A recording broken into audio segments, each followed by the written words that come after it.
Muy buenas noches, bienvenidos a Viaje al Centro de la Noticia.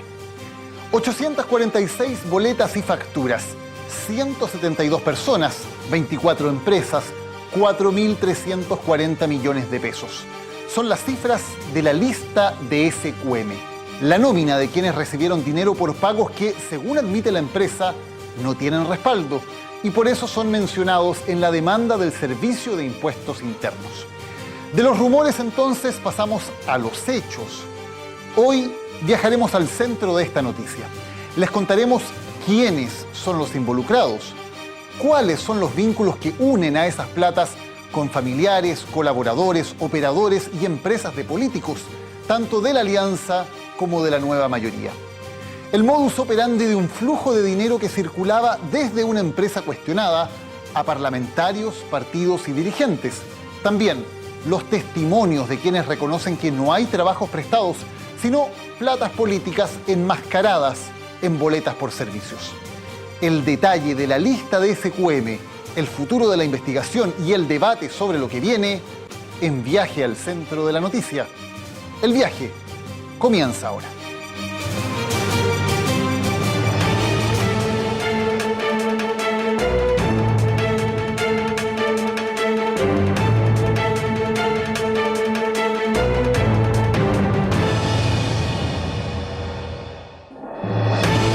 La denuncia presentada por el Servicio de Impuestos Internos va dirigida a los representantes legales de Soquimich, pero también a quienes resulten responsables como autores, cómplices o encubridores de los ilícitos que se denuncian.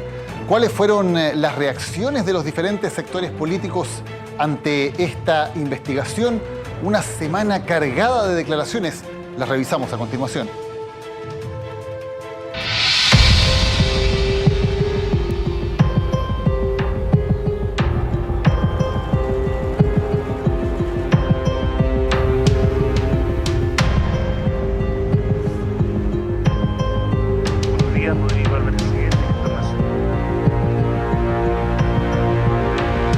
El presidente Piñera y ahora expresidente no participó ni participa en la administración de esa empresa. Lo niego rotundamente. Platas de campaña irregulares o ilegales, no. Corresponde a servicio efectivamente prestado. ¿Usted entiende lo que le pasaría a nuestra democracia si 50 parlamentarios tienen que renunciar?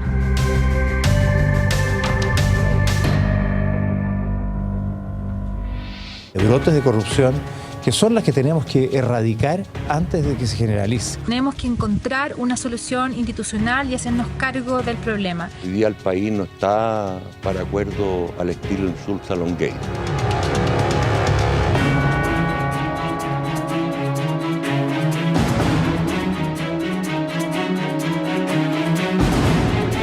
Bajo ningún punto de vista se está planteando en una amnistía o en nada que se le parezca. No puede haber un arreglín ni nada que huela a arreglín.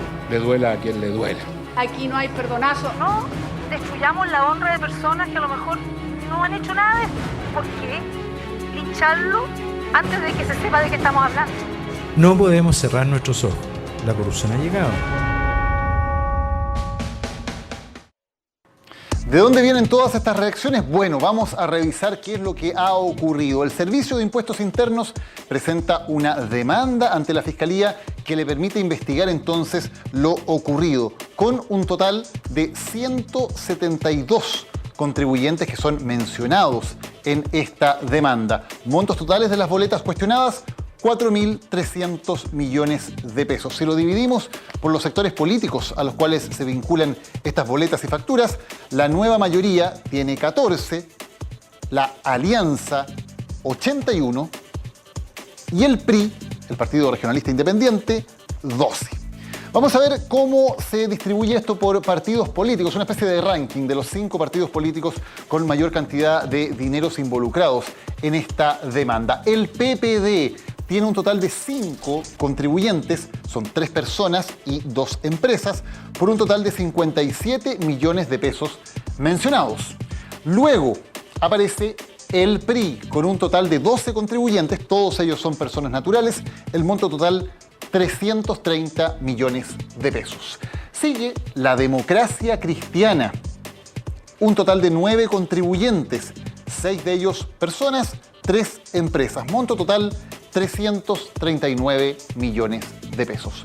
Renovación Nacional. Seguimos creciendo en la cantidad de montos involucrados. Son 18 contribuyentes, 15 de ellos personas naturales, 3 empresas. Monto total de lo mencionado en la demanda, 758 millones de pesos. Y finalmente el partido que tiene mayores dimensiones en cuanto a cantidad de involucrados y también montos es la UDI, con 63 contribuyentes, 58 personas y 5 empresas, monto total 903 millones de pesos. Ese es el cuadro. Pero, ¿cuáles son las ligazones que hay entre las boletas, entre las personas mencionadas e importantes políticos? Lo vamos a revisar aquí junto a Macarena Morales. Macarena, buenas noches. Buenas noches, Daniel. Vamos de inmediato entonces. Hemos hecho una selección de algunas personas de renombre público para que a usted en la casa le quede claro cómo operaba este sistema. ¿Vamos de inmediato, te parece? Partamos. Acá está el nombre del expresidente Sebastián Piñera. ¿Por qué? Por empresas que están vinculadas a su propiedad. Exactamente. Vamos a hablar de estas dos empresas, Vox Populi. Vamos a hablar de Vox Populi en primer lugar y Bancorp. El total de los dineros recibidos por parte de estas empresas desde SQM son 344 millones. Tenemos la fotografía de los hijos de Sebastián Piñera. Ellos juntos constituyen esta empresa Vox Populi, por la cual a través de 15 facturas, en el caso de Bancorp, reciben 318 millones de pesos y Vox Populi, la sociedad de los hijos de Sebastián Piñera, a través de 5 documentos reciben 26 millones y que hacen este total que tenemos acá de 344 millones de pesos. Sebastián Piñera tiene relación de propiedad con estas empresas, pero no de control. Dicen que no estaba en la administración de estas empresas por parte de ellas. Y lo mismo señalan de Vox Populi y de los hijos, y es que decir, aquellos que se han referido al tema han señalado que quienes toman las decisiones no son ni Sebastián Piñera ni los hijos del mismo, sino otros ejecutivos a cargo de las decisiones. Sigamos con Pablo Longueira, personaje muy relevante en la UDI, ex senador, ex ministro, también ex candidato presidencial. ¿Por qué aparece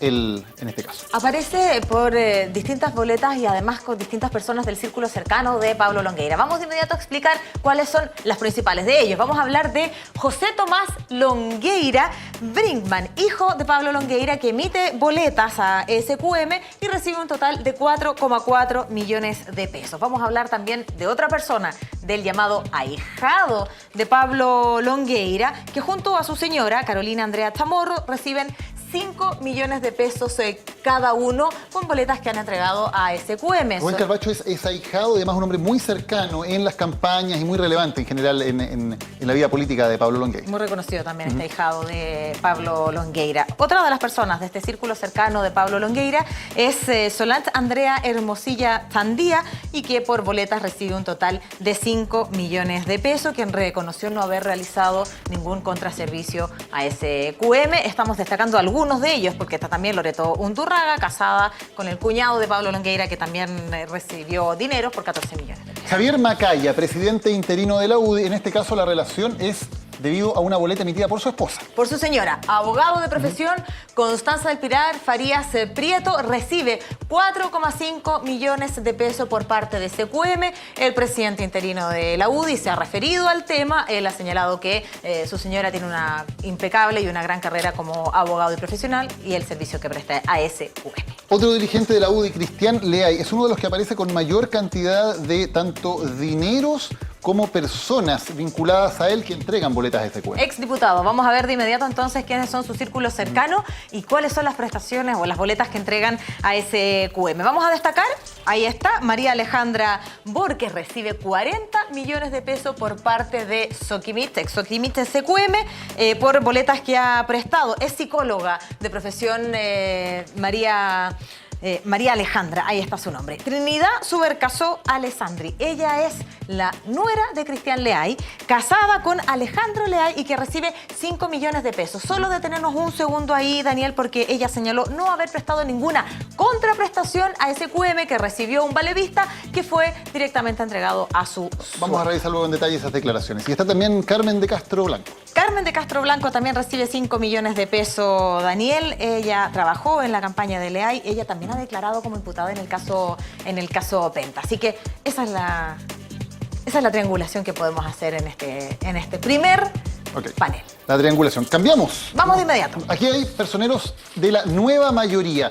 Roberto León, diputado demócrata cristiano, uno de los casos más llamativos por la cantidad de plata en el caso de su hijo, ¿no? Vamos a sumar de inmediato y contarles a todos ustedes cuántos son los montos involucrados.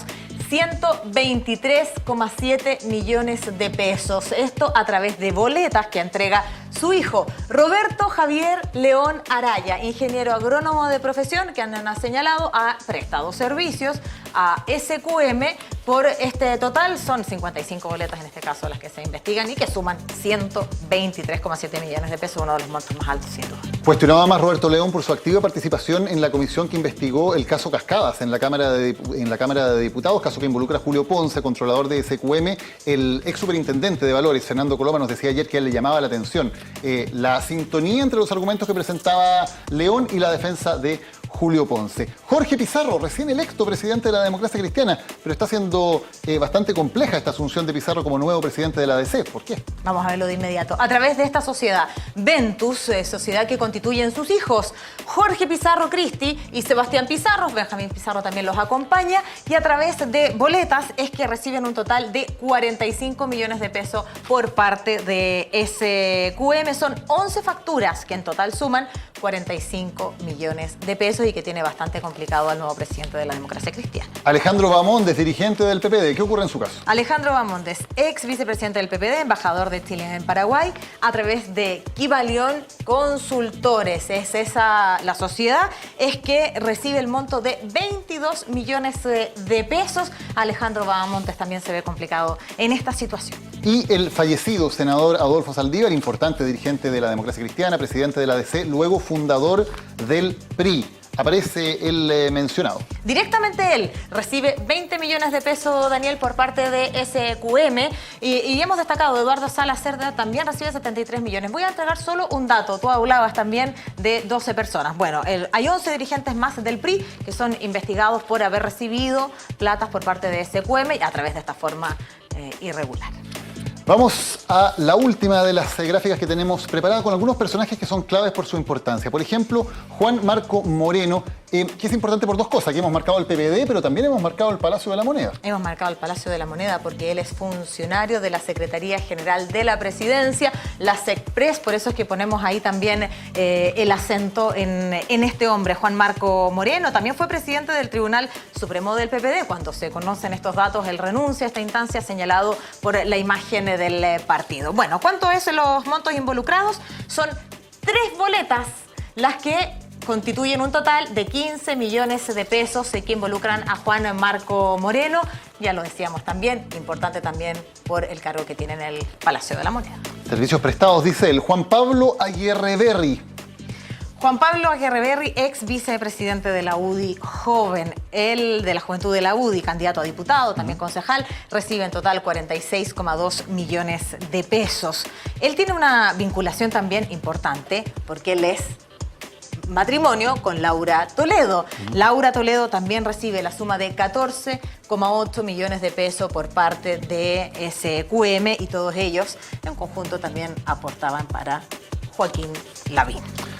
Ahí están entonces los datos que tenemos acerca de lo ocurrido. Pero lo decías tú, Macarena, hay testimonios, hay personas que dicen ante impuestos internos que los servicios efectivamente no se prestaban. Los vamos a revisar. Te despedimos. Muchas gracias por habernos acompañado. Buenas noches, Daniel.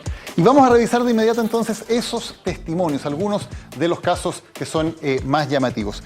Por ejemplo, el de Solange Hermosilla Chandía. Ella entregó boletas por 5 millones de pesos y dice lo siguiente: quiero dejar en claro que los servicios nunca los presté. Solo emití la boleta de honorarios donde fui contactada por Titi Valdivieso, Carmen Luz Valdivieso, asesora de Pablo Longueira.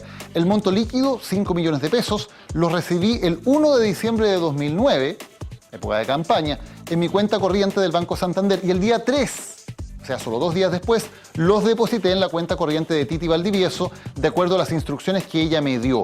La primera vez me contactó por correo electrónico y luego me llamó por teléfono, pero nunca la conocí en persona. Accedí porque estaba recién comenzando a trabajar y no nos pagaban en las fechas que correspondía, pasando 2 meses sin recibir sueldo, por lo que no tenía dinero suficiente para mis deudas.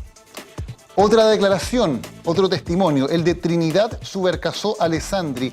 Ella es esposa de Alejandro Leay Cabrera, que es hijo del exdiputado Alejandro Leay. Emitió boletas para SQM por 5 millones de pesos. Dice lo siguiente, Trinidad Subercasó. No me acuerdo bien quién me solicitó la emisión del documento. Lo más seguro es que haya sido por parte de la familia de mi marido Alejandro Leay, que tiene afinidad con la UDI. Pero no presté ninguna contraprestación a SQM, por lo tanto tampoco realicé ningún servicio. De hecho, en esa fecha tenía a mi hijo de 20 días de nacido. El dinero sí lo recibí mediante un valevista por 5 millones de pesos y luego se lo entregué a mi suegro, Cristian Leay Morán. No conozco a nadie de la empresa Sokimich. Patricio Sergio Purcell Avendaño, otra de las personas que prestan su testimonio, aparece con pagos bajo sospecha de 15 millones de pesos. Jefe de oficina en la agencia Sangüesa y Absolomovich, la misma que registra pagos al presidente del PRI, Humberto de la Maza. Declara lo siguiente, de Sokimich no conozco a nadie. Todo mi contacto fue a través de don Adolfo Saldívar, a quien le entregué mi propuesta en sobre cerrado. No hubo contrato de por medio, nunca tuve contacto con nadie de Sokimich y me extrañó que nadie me llamara nunca para consultarme nada más. El mismo trabajo hice para Copec y para Celulosa Arauco, también por contacto de Adolfo Saldívar, es decir, que no había relación directa con las empresas y por valores similares. 3 testimonios, por lo tanto, que dan cuenta de cómo operaba este sistema para triangular dinero con fines políticos. Vamos a ir a la pausa, ya volvemos con más. Esto es Viaje al Centro de la Noticia. Bueno, seguro que en todos estos días ustedes han escuchado reiteradamente algunos términos que de pronto resultan un poquito incomprensibles, como esto de las boletas ideológicamente falsas. ¿Qué significa? ¿Cómo funciona también el tema legal en todos estos aspectos? Lo vamos a conversar con un especialista, con el abogado Ignacio Méndez, quien es profesor de Derecho Penal Económico en la Universidad Andrés Bello. Ignacio, muchas gracias por acompañarnos hoy en Viaje al Centro de la Noticia. Un gusto estar aquí. A ver, ¿qué es lo que denuncia el Servicio de Impuestos Internos concretamente aquí? El Servicio de Impuestos Internos es, en Chile, por ley, el único que tiene en su mano la posibilidad de ejercer acciones penales de carácter tributario. Es el único que puede ser, digamos, un querellante en materia tributaria. Ahora, dado el contexto y el escenario general que hemos visto en los diversos casos que han sido de conocimiento público, el delito tributario ha sido una de las aristas dentro de un quehacer delictivo que se le ha puesto el rótulo de corruptela en el fondo, en general. Porque hay otros delitos que tienen que ver con delitos, pueden haber de soborno, delitos de falsedades u otro tipo de delitos asociados, vinculados funcionalmente con el delito tributario, que respecto de eso el Servicio de Impuestos Internos no tiene esa facultad.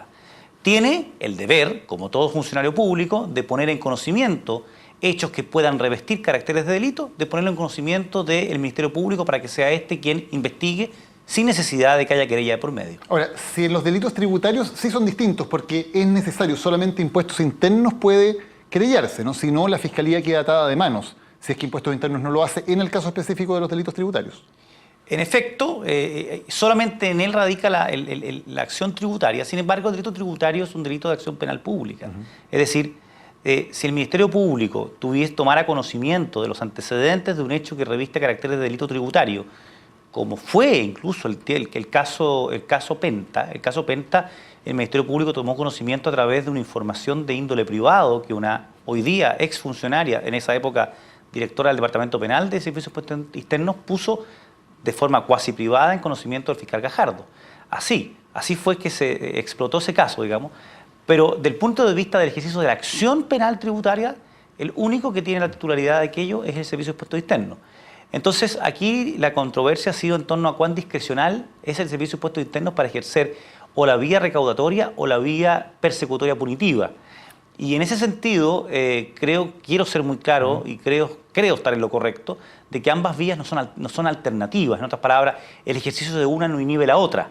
Desde esa perspectiva, el Servicio de Impuestos Internos podría perfectamente estar cumpliendo de forma apegada a la ley su rol recaudatorio y al mismo tiempo ejercer el rol persecutorio como actor persecutorio penal del punto de vista de los ilícitos que pueden haber detrás de una maniobra de índole tributario maliciosa, como las que hoy día se han efectuado. Ignacio, una crítica que se ha repetido mucho desde el mundo político es decir que aquí hubo de alguna manera un cambio de doctrina, que antes situaciones como esta sencillamente eran un gasto rechazado, un tema administrativo, y que ahora en cambio se están denunciando como eventuales delitos. ¿Es cierto que esto es inédito, que nunca Impuestos Internos había perseguido responsabilidades?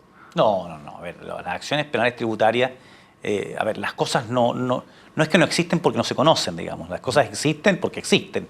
El Impuestos Internos ha ejercido en otras oportunidades acciones de carácter tributario, penal tributario, eso sin lugar a duda y muy frecuentemente. ¿Sobre casos parecidos a esto, digamos, sobre boletas que podían ser ideológicamente falsas? Sí, la verdad que, el tema de la boleta ideológicamente falsa es una cuestión del pan de cada día. La verdad es que la forma que han tenido todas las empresas y las personas de poder rebajar su carga tributaria es a través de facturas o boletas ideológicamente falsas, digamos. Lo que pasa es que, claro, nunca había ocurrido un caso tan bullado, probablemente no tampoco a nivel de lo que es la unidad de grandes empresas, como es el Servicio de Impuestos Internos, tiene una unidad de esos caracteres que abordan las empresas como las hoy día involucradas. Pero pensar que hoy día hay un cambio de doctrina, diría que no, porque además los delitos tributarios no son delitos porque el Servicio de Impuestos Internos considere que son delitos. Los delitos tributarios son en la medida que se tipifican los artículos 97 y siguientes del Código Tributario. De ahí la discrecionalidad. Si esa discrecionalidad... A ver, voy a decir una cosa que parece paradojal y una perogrullada, pero no lo es. La discrecionalidad no es discrecional. ¿Ya? La discrecionalidad no es arbitraria, en otras palabras. Impuestos Internos no puede decir, mira, no obstante que estoy frente a un delito, en este caso voy a decidir recaudar.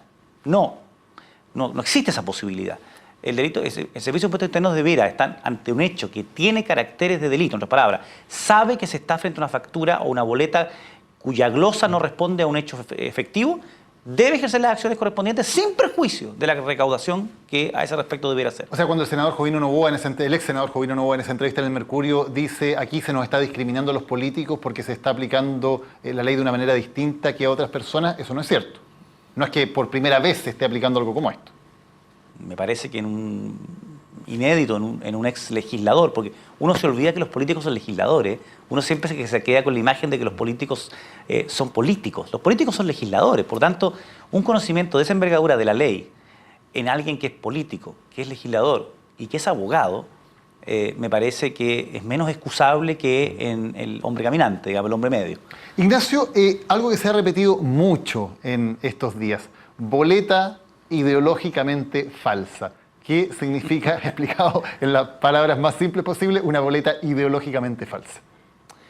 A ver, aquí quiero distinguir más que dos conceptos, quiero distinguir tres conceptos, lo más didácticamente posible. En primer lugar, tenemos la idea de el gasto rechazado versus el gasto falso. ¿Ya? El Código Tributario contempla en el artículo 97, número 20, la posibilidad de que alguien haya imputado como gasto de su empresa un ítem que en realidad no es propio del giro de su empresa y no es necesario para producir su renta. Eso está sancionado por el artículo 97, número 20 del Código Tributario, y que es lo que en algún minuto el abogado defensor de los Carlos quiso invocar para retipificar la figura que se estaba imputando a su cliente. Por otro lado, el 97, número 4, donde está el delito tributario genérico, por llamarlo de alguna manera, está todas aquellas maniobras maliciosas tendientes a rebajar la carga tributaria. ¿Cómo se rebaja la carga tributaria? Aumentando los gastos. Ahora, ¿cómo se genera un gasto? Un gasto se puede generar a través de una factura, una boleta materialmente falsa, es decir, para hacerlo súper gráfico, una boleta cuyo timbre del Servicio de Impuestos Internos en realidad es una papa, es un timbre hecho con una papa. Ahí está la que estamos viendo en rojo, por decirlo de alguna manera, sería una boleta materialmente falsa. El papel no es real, digamos. O el contribuyente no es el contribuyente. O el número que aparece arriba no es el correlativo. Es decir, la materialidad del documento no es genuina.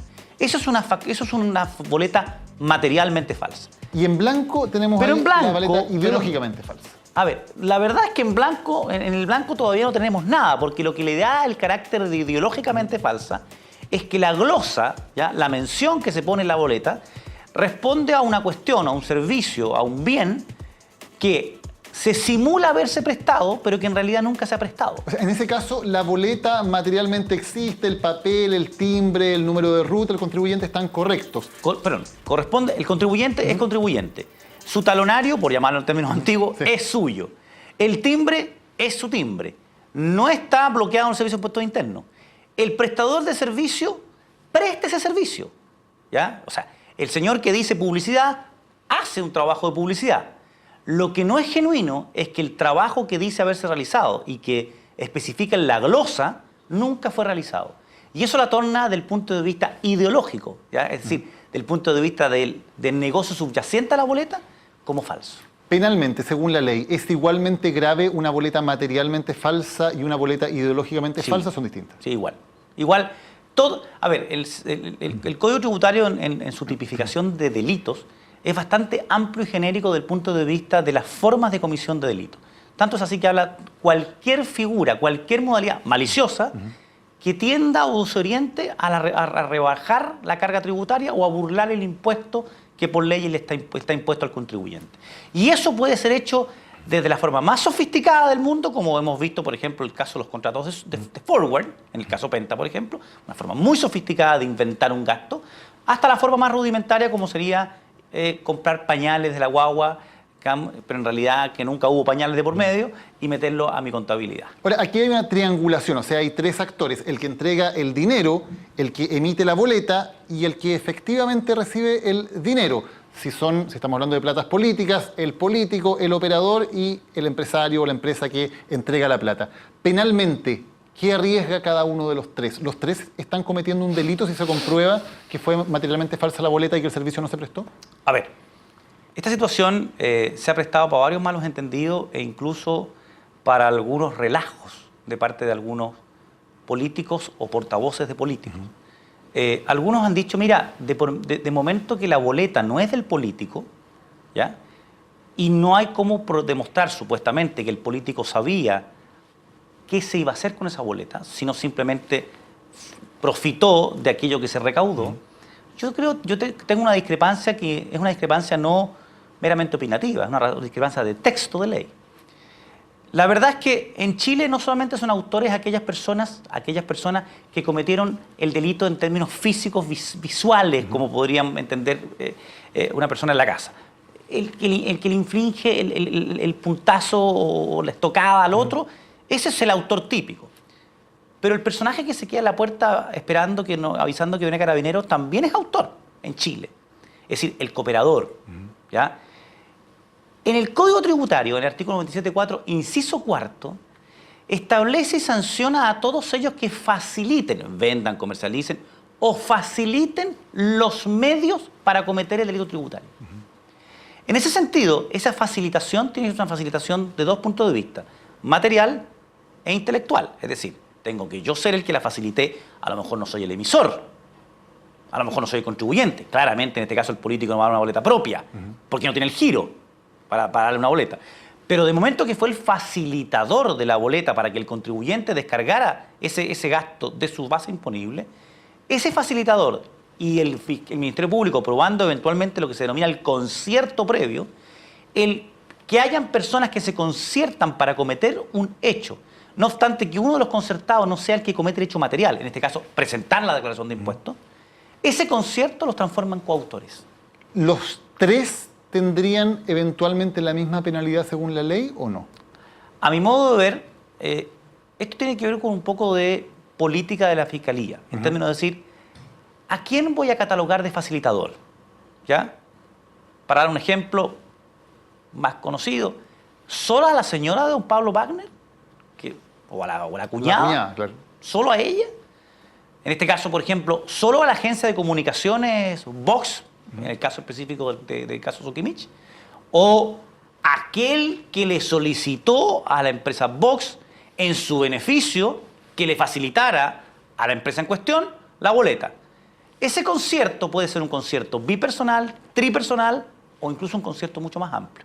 Tiene que ver con la prolijidad y la extensión investigativa que políticamente el Ministerio Público decida llevar a cabo. Finalmente, Ignacio, para comprobar otro tipo de delitos, por ejemplo, para configurar delitos como cohecho o soborno en el caso de que hubiera algún funcionario público que hubiera recibido dinero, ¿es necesario comprobar una relación causa-efecto? O sea, no solamente que ese funcionario público recibió dinero, sino que realizó alguna acción en el ejercicio de su cargo debido a haber recibido ese dinero.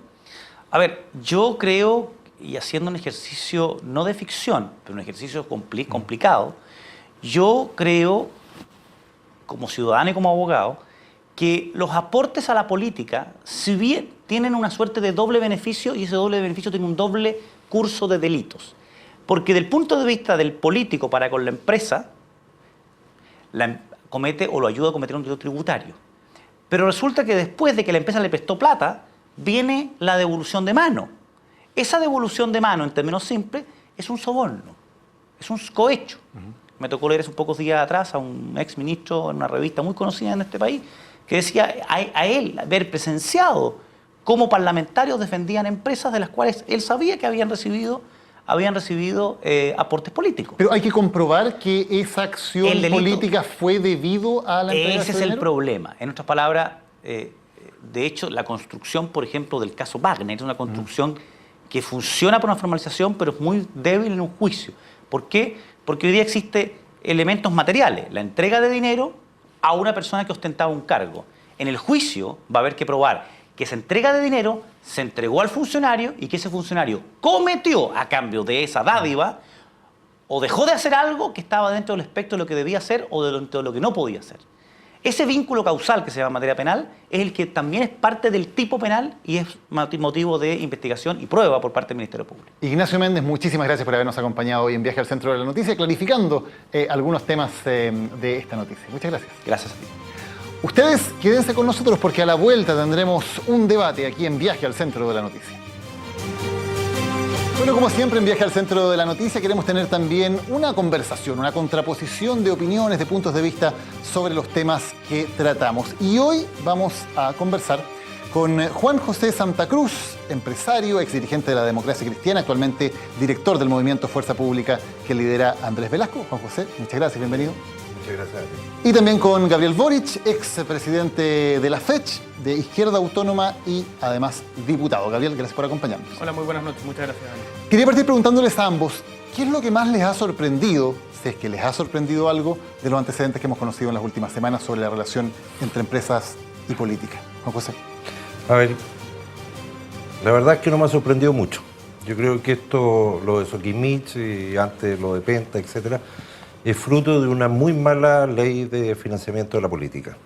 Y creo que aquí hay responsables de hace muchos años de no existir una ley de financiamiento de la política, hacer una ley que, como no tenía apoyo ciudadano, por un lado, y en eso la sociedad también somos responsables de que nunca validamos de que hubiera financiamiento, no se quiso financiar la actividad política. Que hubiera financiamiento estatal, ¿te refieres? A eso me refiero, a financiamiento estatal.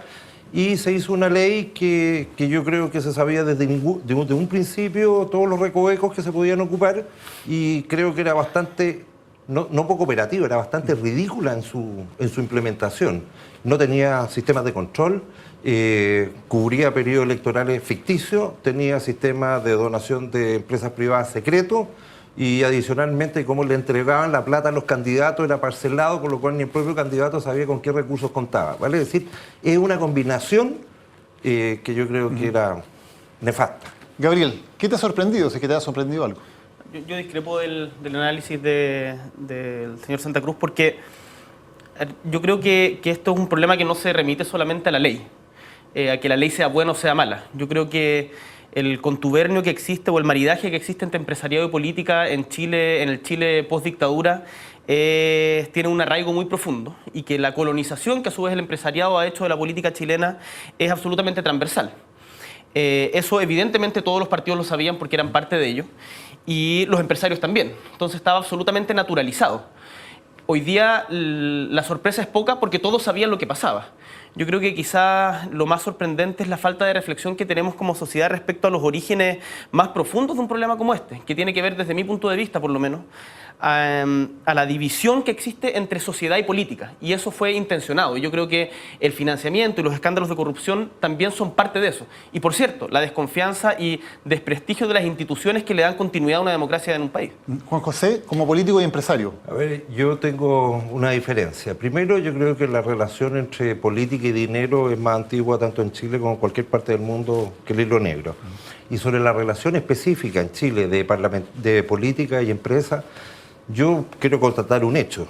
De todos los empresarios que conozco, no conozco a ninguna empresa en Chile que determine, salvo casos de cohecho, que es un caso muy específico, que determine donarle a los políticos sino que al revés. Son políticos que van a las empresas a solicitar la donación. ¿Siempre No parte son- espontánea. siempre son los políticos los que piden plata? Siempre, absolutamente siempre. Salvo que ustedes me digan, sabe que yo también creo que en esto se mezcla, pueden haber casos de cohecho literal y ahí puede haber una transacción específica. Pero en términos normales, todos los políticos se pasean por todas las empresas de Chile pidiendo aporte. Yo no me he paseado por ninguna empresa pidiendo aporte y estoy haciendo política. Y en segundo lugar, no creo que esto tenga que ver con quién pide primero. Si eso es así, bueno, quizás es más denigrante, más humillante. Pero el hecho es que las empresas no regalan plata porque sí. Acá las empresas cuando invierten en política, cuando entregan dinero a políticos, desde mi punto de vista al menos no están haciendo caridad o filantropía. Están invirtiendo y lo ven como un negocio más. Y después, seguramente, llegan las presiones para los intereses que legítimamente tienen las empresas. Cuando se ven discutidos en el Congreso, ocupan esa presión, porque tienen un vínculo con un parlamentario. Entonces, eso tiene muchas consecuencias. La política termina perdiendo su sentido más profundo, no se ve como parte de una acción colectiva, los vínculos entre dinero y política terminan mermando incluso la legitimidad democrática de las instituciones. Entonces, yo creo que es bien nocivo. Ahora, me parece que evidentemente se puede salir adelante de esto. Se sale con leyes, con mejores leyes, empujando las leyes pro transparencia, que hoy día hay muchas estancadas en el Congreso, pero también que la política en general hagamos una reflexión mucho más profunda de la que se ha hecho hasta ahora y se asuman responsabilidades políticas mucho más profundas de las que se han asumido. Ok, para quedarme con eso, Juan José, ¿las empresas cuando dan plata a campañas están haciendo una inversión, un negocio y luego van a presionar? Yo creo que hay de todos los casos. Yo entiendo perfectamente lo que decía Gabriel, que él no ha recibido. Cuando yo tengo, me refiero sin nombre en términos generales, a parlamentarios que dicen que ellos no han recurrido a las empresas, pero ellos han recibido donaciones reservadas, yo te digo que no es real. Si no han recurrido ellos, ha recurrido gente por ellos. O los propios partidos que van a la empresa y piden y dicen la forma fulano, sutano, mengano y en términos reservados. Yo estoy de acuerdo con la crítica. Primero encuentro que no tiene ningún sustento de que las empresas aporten a la campaña. Yo creo que lo lógico es que sea el Estado y las personas. ¿En eso están de acuerdo ambos? No veo por qué tienen que ser las empresas. Okay, ¿en eso están de acuerdo ambos que las empresas no deberían aportar? Estoy de acuerdo y no solamente estoy de acuerdo, sino que presentamos, o sea, Giorgio Comblado presentaron una indicación que repusimos después. Déjame plantearte un punto. La política ha tenido muchas oportunidades de reaccionar a esto. Por ejemplo, con la indicación de prohibir los aportes reservados y de empresas, y se rechazó en la Cámara, con la indicación que propusimos en su momento para que los parlamentarios no nos afecte el reajuste del sector público, que nos subió el sueldo en 500 lucas. Se rechazó también, con la propuesta que presentamos de rebaja de dieta parlamentaria con Giorgio en enero, o sea, hace un año. Se burlaron incluso. Entonces, esto no es casual y como que ahora no nos sorprendamos. Han habido oportunidades en el último año, ¿por qué no decir todo lo anterior?, de reaccionar, y no se ha hecho. Entonces, los responsables de esto, yo creo, quiero ser muy enfático, no son los medios de comunicación que hacen preguntas, no es la sociedad que está indignada y tira cualquier bravata por Twitter, es la misma política, y eso tenemos que ser responsables hoy día. Juan José, no se supo dimensionar desde el mundo político las consecuencias que podía tener esta relación. ¿Por qué se había conciencia de lo que estaba pasando? No se hizo nada por reformarlo a tiempo. Yo creo que a veces puede ser por costumbre, ¿eh? Yo no lo justifico para nada. Yo creo de que aquí hoy día vino a explotar una situación que al final no daba para más. Yo quiero dar otro ejemplo de gravedad de la situación, como adicionalmente de que haya aporte de empresas a la política, que estos sean reservados y que los políticos o las campañas le pidan a esas empresas. Yo pregunto, ¿las empresas reguladas por el Estado han sido abordadas para que hagan donaciones? Y eso me parecería de extrema gravedad y nunca lo vamos a ver. ¿Qué empresas, por ejemplo? No, la que el Estado regula las tarifas, por poner un ejemplo. Entonces resultaría tremendamente peligroso que determinadas campañas pidieran colaboración a una empresa que ellos mismos van a regular después. Como las sanitarias, las eléctricas, las que tienen monopolios naturales. Pero todas las empresas al final son reguladas por el Estado. ¿Sí? Muchas de las leyes que discutimos es como el mail que le mandó Carlos Alberto Délano a Silva. Dijo como, oye, se viene la ley de ISAPRES, como estemos atentos para ver qué se puede hacer. Te responden como, no te preocupes. O sea, independiente de que hayan algunas empresas que tengan precios regulados por parte del Estado, todas las empresas son susceptibles de regulación en algunas submaterias por parte del Parlamento. Y a mí lo que me sorprende es que este debate no se aborda desde la nada. Juan José de Santa Cruz, Juan José, ¿cierto? Sí. Es parte de Fuerza Pública, y Fuerza Pública, cuyo candidato Andrés Velasco recibió 20 palos por un almuerzo de los gente de Penta. Entonces, esas cuestiones, acá yo creo que, Juan José, con respeto, no se puede como opinar sin hacerse cargo también de que ustedes en Fuerza Pública, que declaran ser un movimiento nuevo contra las malas prácticas, han incurrido en exactamente lo mismo que se supone criticaban. Entonces, yo creo que en eso hay que ir muy de frente y me gustaría saber si eso también, esos 20 palos de penta a la campaña de Andrés Velasco, lo condenan y les parece que no se debió haber hecho. No. Yo te lo digo y lo he reiterado claramente. Primero, lo de Andrés Velasco no fue un aporte a la campaña. Primero fue, lo voy a aclarar en términos generales, primero fue facturado por él. No fue facturado como gasto de campaña, tributó y no hay ningún gasto en esa sociedad asociado a campaña. Que yo lo puedo decir porque yo asistí a ese almuerzo. Primero, Andrés Velasco te puede parecer caro una asesoría de 20 millones de pesos. Yo te voy a decir que entre los economistas, los más prestigiados de Chile, que son Caballero, Edwards, Velasco, etcétera, cobran eso. Si tú quieres traer a Ricardo Caballero, te metes a la página web y una charla vale 25 millones de pesos. La charla que dio el presidente Lago y el presidente Piñera en la Cámara de Comercio de Santiago en el mes de diciembre, por 40 minutos cobraron 24 millones de pesos y te puedo mostrar charlas del señor Velasco, tanto en Colombia, un grupo de empresarios, y en Colombia por 24. Pero si la pregunta es si eso es razonable, que vayan a una empresa que tiene intereses en ISAPRES, AFP, seguros, universidades, y le hagan una charla de 1 hora y por eso reciban 20 millones de pesos y después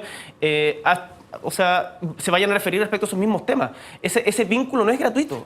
Vínculo no es gratuito. No. En este caso específico y en el caso de una charla, si tú eres asesor de la empresa, no es gratuito. Si tú vas a dar contratado por una charla, porque o uno pretende que la gente sea ángel, que viva de qué, o que viva del Estado, vive de ejercer su profesión, eso es lo normal. Pero por cierto, una semana antes de una elección, uno no está preocupado de ejercer su profesión en abstracto, uno está preocupado de la elección y Andrés Velasco fue a contarle su plan de sus propuestas de campaña, me imagino. No, yo estaba presente y no fue Una semana antes fue a hablar, mira, o 2 semanas antes. Fue 2 semanas y probablemente, porque yo era jefe de campaña, fue imprudente y reconozco la imprudencia, pero de que haya sido financiamiento de campaña, no era financiamiento de campaña y Andrés Velasco vive de eso. Y no le pagaba ni la campaña su sueldo, ni el Estado su sueldo. Y entonces, ¿cómo vivía Andrés Velasco ejerciendo su profesión? ¿Cómo debe estar limitado eso? ¿Cómo debería estar regulado, por ejemplo, en una ley que funcionara? ¿Debería estar regulado también el tipo de cosas que un candidato, por dar un ejemplo, puede hacer durante su campaña para obtener financiamiento para su vida privada? Yo creo que en el ejercicio de su profesión o de su actividad no siento que deba estar regulado. Creo que en términos generales, si no aspiramos a 2 cosas, a unas personas que o son millonarios, o que viven del Estado. ¿Gabriel? Y que es lo que más se asemeja al día de hoy. No, yo creo que ahí efectivamente la regulación es complicada, pero hay que ponerle un párele. Yo creo que respecto a los candidatos, a mí, independiente de la buena fe que pueda haber en esto, evidentemente es raro. O sea, no solamente es raro, sino que hay una relación entre empresa y candidato, más allá del caso particular de Velasco. Lo mismo con Meo. O sea, que Meo le haya pedido plata a SQM, con todas las implicancias que tiene SQM, una empresa minera de minerales no metálicos, de Ponce Lerú, de cómo se adquirió esa empresa, a mí me parece mal. Y yo creo que para poder hacer esa separación tajante, radical entre empresariado, porque insisto, yo quiero insistir en esto, el empresariado invierte en la política, no hace filantropía. Y para poder hacer esa separación se requiere algo que es impopular, que todos los chilenos contribuyamos a financiar una mejor política mediante impuestos. Y eso es algo que vamos a tener que discutir en el Parlamento en algún momento y seguramente va a ser impopular, pero yo por lo menos estoy totalmente a favor de ello. Juan José, ha hablado Gabriel, por ejemplo, de una colonización de la política por parte del empresariado. ¿Es cierto eso? ¿Es tal la influencia que tienen los grandes empresarios? Yo creo que si el empresariado aporta recursos a determinadas candidaturas, yo creo que hay motivaciones que pueden ser distintas, pero genera niveles de obligación que yo creo que no son permitidos, que no deben ser permitidos. Con lo cual, condiciona la actitud. Yo creo que condiciona la actitud. Yo, en general, creo que la clase política en Chile es honesta y no creo que sean cohecho todas las donaciones, ni mucho menos. Pero hoy día tenemos una discusión básicamente de algo que a todos nos parece mal, que es la participación del sector privado financiando la actividad política. Y yo estoy de acuerdo, yo creo que debe ser el Estado y las personas quienes lo hagan. Pero quiero hacer un alcance. La única manera de financiar la política no es de las empresas. Otro tema que en general sale en la discusión es el financiamiento del Estado. Y aquí hay una captura del Estado de parte del mundo político que gobierna y una captura súper potente. Y esa captura la ejercen los parlamentarios nombrando a cuánto personero existe, a honorario, a contrata, etc. La alta dirección pública hoy día se asemeja a lo más parecido que hay algo ridículo. Es decir, sale el 40% de los que están en el gobierno anterior, se participa por la alta administración pública, se declaran desiertos hasta que no se coloca la persona. Y hay un mundo político, básicamente del gobierno de turno, que logra capturar y financiar su operación política a través de esto. Gabriel, ¿coincide en que el Estado es capturado? Yo, mira, no he tenido la oportunidad de ser parte del aparataje del Estado. No, nosotros como Izquierda Autónoma nunca, somos relativamente jóvenes, no hemos tenido la oportunidad de ser parte de un gobierno. Pero yo creo que efectivamente hay muchas veces que partidos políticos utilizan al Estado como bolsa de trabajo. Yo lo veo más cercanamente en un tema que no es el Estado propiamente tal, pero es las municipalidades. En Punta Arenas eso pasa y la verdad es súper lamentable ver cómo al final del día con los recursos de todos se terminan beneficiando intereses de partidos que ni siquiera están pensando en una discusión de bien común, sino es como un círculo vicioso, mantenerse en el circuito del poder. Y absolutamente ajenos a la política de convicciones. Yo ahí concuerdo con Andrés Santa Cruz que eso es un tema también que hay que regular. Ahora, no todo se mejora solamente con regulación. Yo creo que acá quienes estamos en política tenemos que hacernos preguntas éticas, no de moralina. Acá no se trata de apuntar con el dedo y tú eres el más malo de todos y yo soy bueno, sino como qué hemos hecho que la política hoy día no está discutiendo estas cuestiones de fondo, ha perdido la dimensión ética del actuar y me parece que es un tema de largo aliento al que no podemos renunciar. Gabriel, tú llevas un año como diputado. ¿Te ha tocado ver algo en tu labor como diputado donde tú digas aquí claramente la actitud de algunos parlamentarios está condicionada por relación con empresas o por haber recibido aportes económicos? Yo no soy detective y no tengo la facultad de meterme a investigar cada uno de los casos, por lo tanto no puedo aseverarlo con pruebas, pero he visto cuestiones que a mí por lo menos me han molestado mucho. Un ejemplo muy concreto en la comisión investigadora del caso Cascada, en su 6ª sesión, cuyas actas están disponibles en la web del Congreso, yo planteé por segunda vez que era necesario que los parlamentarios que éramos parte de la comisión investigadora declaráramos y que quede en acta si es que habíamos recibido o no financiamiento directo o indirecto de Soquimich y de cualquiera de las empresas relacionadas en el caso Cascada, Oro Blanco, Pampa Calichera, Norte Grande, etc. Y se me respondió que cómo se te ocurre, que esto es casi una bravata contra que estáis buscando ensuciar nuestro prestigio. Le preguntaron al secretario, el secretario dijo que no teníamos esa atribución y al final se terminó no respondiendo. Yo creo que hubiese sido tremendamente positivo que ahí hubiésemos dicho no hemos recibido financiamiento directo ni indirecto de SQM y eso hubiese transparentado mucho más el actuar de la comisión. Eso, por ejemplo, me molestó.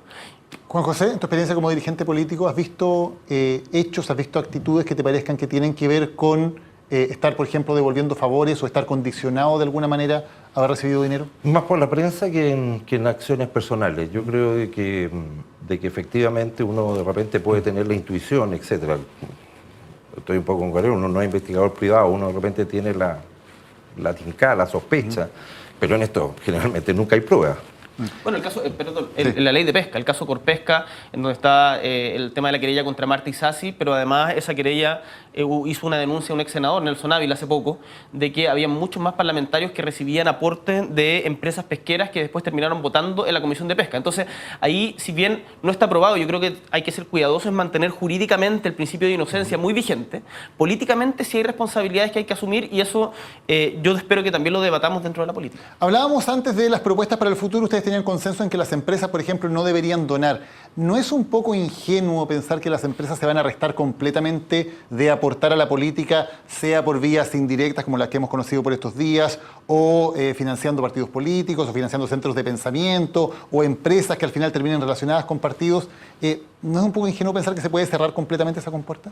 Yo dudo que se pueda cerrar completamente, pero creo que por lo menos se va a avanzar en cerrar esa compuerta. Es decir, no veo otra solución. Yo creo que es mucho mejor que las empresas no participen en el financiamiento y uno, evidentemente, como legislaciones como la de Estados Unidos, que la prohíbe, la buscan por el lado y habrá que ir defendiéndose de las acciones que vayan emprendiendo. Pero si usted me pregunta por la solución hoy día, la solución es que no participen en el financiamiento de la política. Yo estoy de acuerdo que es muy complicado cerrar esa puerta del todo y que desgraciadamente el dicho chileno, echa la ley, echa la trampa, se aplica también para esto. Pero me parece que más allá de lo legal, si logramos como reivindicar la actividad política, lo que debiera suceder es que más empresarios participen directamente en política y defiendan los intereses de su clase, de la clase empresarial. Si eso, yo creo que los empresarios hoy día en Chile son prácticamente los únicos que están constituidos como clase y tienen conciencia de clase propiamente tal. Y sería mucho mejor que defendieran sus intereses públicamente, en el ámbito público, en el espacio donde se delibera a la vista de todos, que lo hicieran mediante financiamiento mediante el financiamiento de la política de manera trucha o incluso de manera legal. Yo espero que los empresarios participen más en política para que podamos debatir frente a frente y no tengamos que andar debatiendo como mediante el que fue financiado por la empresa Sokimich, la empresa Penta o la empresa que sea. Juan José, tú eres un empresario que participa en política. Sí. Bien. Ahora, hago un alcance, porque no estoy de acuerdo contigo cuando uno dice los empresarios, o los estudiantes o los profesionales como si fueran un cuerpo. La verdad es que no son ningún cuerpo. Yo no me considero parecido a muchos empresarios, tengo cosas en común. No me siento parte de un cuerpo por tener una característica profesional. No, pero puedo agregar algo en eso. Yo, evidentemente, no todos los empresarios son lo mismo. Hay muchos empresarios, la mayoría de los empresarios en Chile, no me cabe ninguna duda, que son honestos y sacan la cresta trabajando. Pero cuando uno habla yo hablo del empresariado desde la perspectiva de la clase social. Y el empresariado tiene intereses y los defienden como tal. Hace poquito vimos a la SOFOFA, la CPC, los pesqueros, sacando una declaración de que casi que se iba a acabar el crecimiento, iba a haber desempleo, iba a todas las penas del infierno con la reforma laboral que desde mi punto de vista ya es bastante tibia. Entonces eso, desde mi punto de vista por lo menos, es conciencia de clase. Los gremios empresariales, los gremios patronales están defendiendo un interés en el ámbito público y seguramente también lo hacen bajo cuerda. Entonces, que los empresarios no tienen una posición común, por lo menos sus gremios, no estoy hablando de personas particulares, pero sus gremios la tienen. Las exposiciones de la SOFOFA, de la CPC, de los salmoneros, de la Sonami, fueron exactamente la misma en la Comisión de Trabajo y eso da cuenta de una conciencia de clase que yo creo que es importante ser transparente. Gabriel Boric, Juan José Santa Cruz, muchísimas gracias por habernos acompañado hoy en esta conversación en Viaje al Centro de la Noticia. Y gracias a ustedes también por habernos acompañado. Quédense en la sintonía de CNN Chile. Nos reencontramos la próxima semana en un nuevo Viaje al Centro de la Noticia. Muy buenas noches.